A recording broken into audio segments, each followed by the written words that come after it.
Welcome back to our series, Your Mind on College, with your host, Isabel Guara.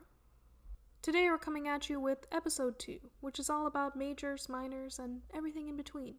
We'll start off by talking about the all-important major. And just a quick disclaimer, we're specifically speaking about 4-year bachelor's degrees today. An academic major is a group of courses required to specialize in a subject and receive a degree. When you graduate, you'll receive a Bachelor of Arts or Sciences in blank, and your major is the subject that will fill that blank. Virtually every university will require you to have at least one major. The maximum number is either 2 or 3, depending on how many years you want to hang around, but we'll touch on that at the end of the video. Your major will account for 40 to 60% of all the courses you take. Typically, that would be 10 to 18 courses. As we discussed in episode 1, these are separate from the core requirements at your school. Some majors will have concentrations, which is a structured plan of study within the major. For example, a biology major might have a biophysics concentration and a biochemistry concentration. Next, let's talk about minors.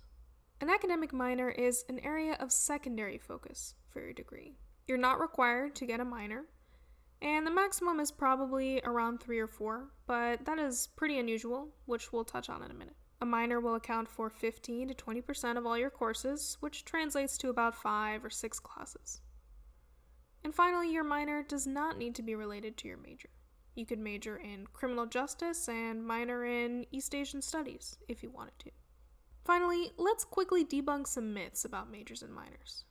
Our first myth is that it's best to collect as many majors and minors as you can. This is 100% a myth.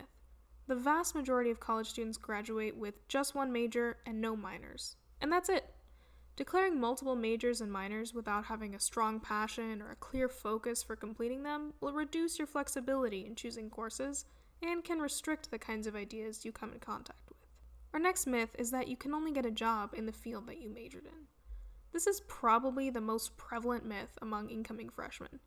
Your major is just a focus of study, not your whole college experience. Graduating with a bachelor's degree means you have a strong foundation in reading, writing, research, and dialoguing with others, skills that are incredibly valuable in essentially every field. Our last myth is that you can't change your mind about your major. You probably applied with an intended major, but most students will change their mind over the course of their 4 years. That's completely normal, and you likely have 1 or 2 years, depending on your school, to actually declare the major you'll graduate with. Thanks for joining us for this episode of Your Mind on College, and we'll see you next time.